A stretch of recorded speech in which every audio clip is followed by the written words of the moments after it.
Good morning. Welcome to our daily devotion. It is Wednesday, January 27th. Can you believe this month is almost over already? It seems like the year just started. As always, want to thank those of you that continue to watch these daily devotions. Those of you especially that share them to get the word out to more and more people. We're doing this as a team, okay?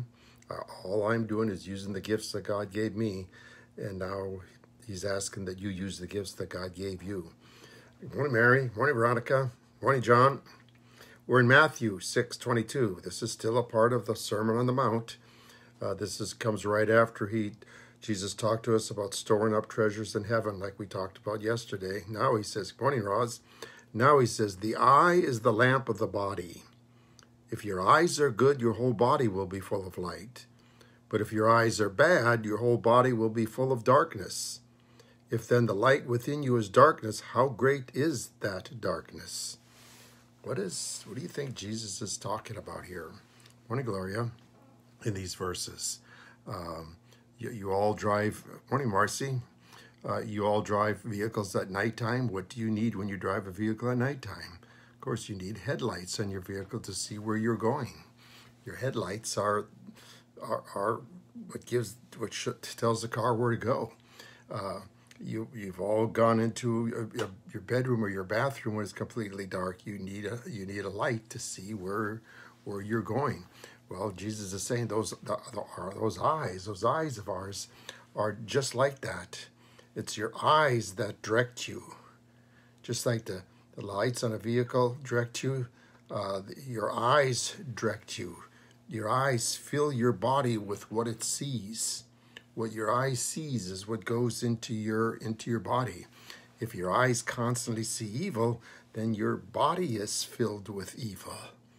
If your eyes constantly see materialism, then your body is filled with materialism.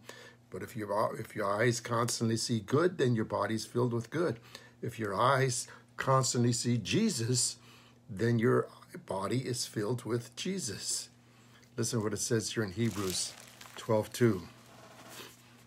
Says, so let us fix our eyes on Jesus, the author and perfecter of our faith, who for the joy set before him endured the cross, scorned its shame, and sat down at the right hand of the throne of God.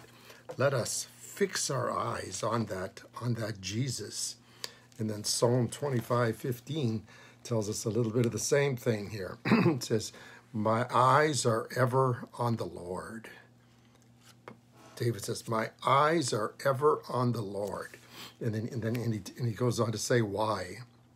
Because he was constantly chased by Saul trying to kill him. It says, for I am lonely, for he will release my feet from the snare.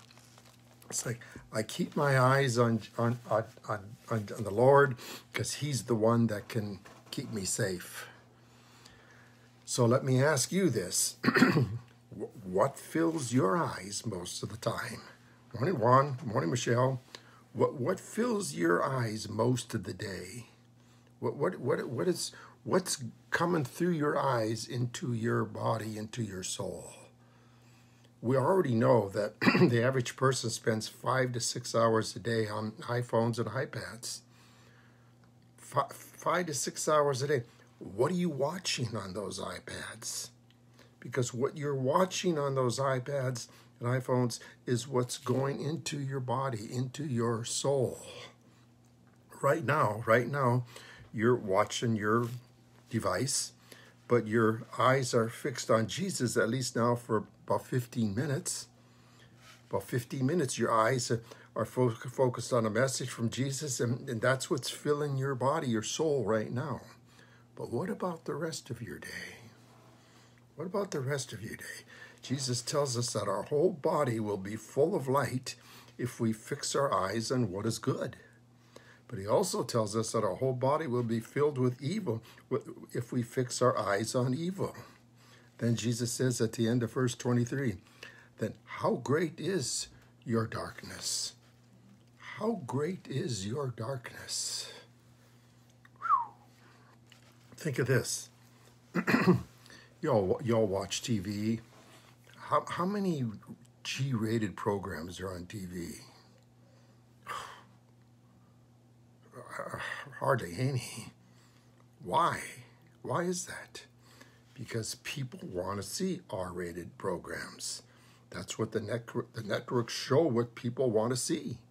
If people wanted to see G-rated, they'd have way more G-rated, but that's not what people want to see. People want to see sex and violence and gore.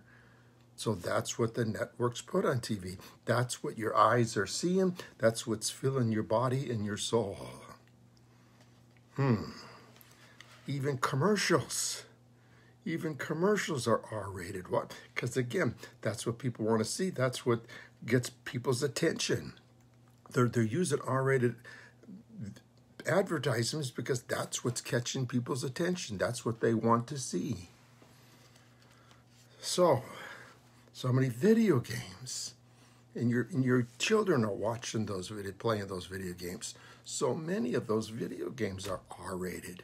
I didn't realize this till years ago when I went in to I was gonna get some video games for some of the youth in the church, and then also for my granddaughter at that time. I didn't realize that there was ratings on them. And when I was looking at the rate, so many of the ones that youth watch are R-rated. Morning, Sharon. Morning, Brian. Morning, Michelle. I think I said Michelle already. So much of what your children and grandchildren are watching are R-rated video games. We are bombarded with R-rated material, and that's where our eyes take us. That's why Scripture tells us we know that the whole world is under the control of the evil one. We know the whole, because that's part of the world, the things that we fix our eyes on, and most of what we see is R-rated. So that's what's filling our body. That's what's filling our soul. That's why we have to work hard. We have to work hard at filling our eyes with something else. That's why I'm so strong on a daily devotion, a daily quiet time. I've been that way all my life. I can remember when I first started working with youth at New Life Church, 40 years ago. I had a special group. This was middle school, a special group that met on Sunday nights, and I wrote devotions for them at that time, and I would hand them out each week, and then the next week I would hold them accountable on how many they did. I was encouraging them to have a daily devotion. All my time in working with youth, that's one of the things that I did was wrote daily devotions for them to encourage them to have time, because I knew what they were bombarded with, and it's worse today than it was back then. Way worse today. I can remember years ago going to a very innocent movie. It was called Little Red Corvette, and it was about this young boy that had a red Corvette stolen from him, and he found it in Las Vegas. And while he was in Las Vegas, he was in what they call Sin City. And he met this girl. It was a very innocent movie.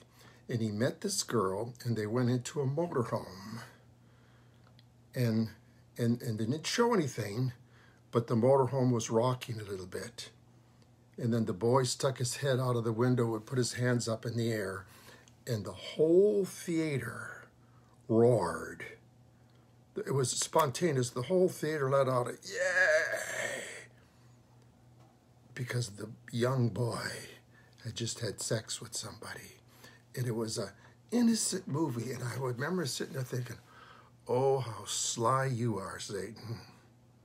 How sly you are to attract us to an innocent movie, but have to put in that one thing that just causes our eyes to go that direction, and the whole audience responded to it like positively.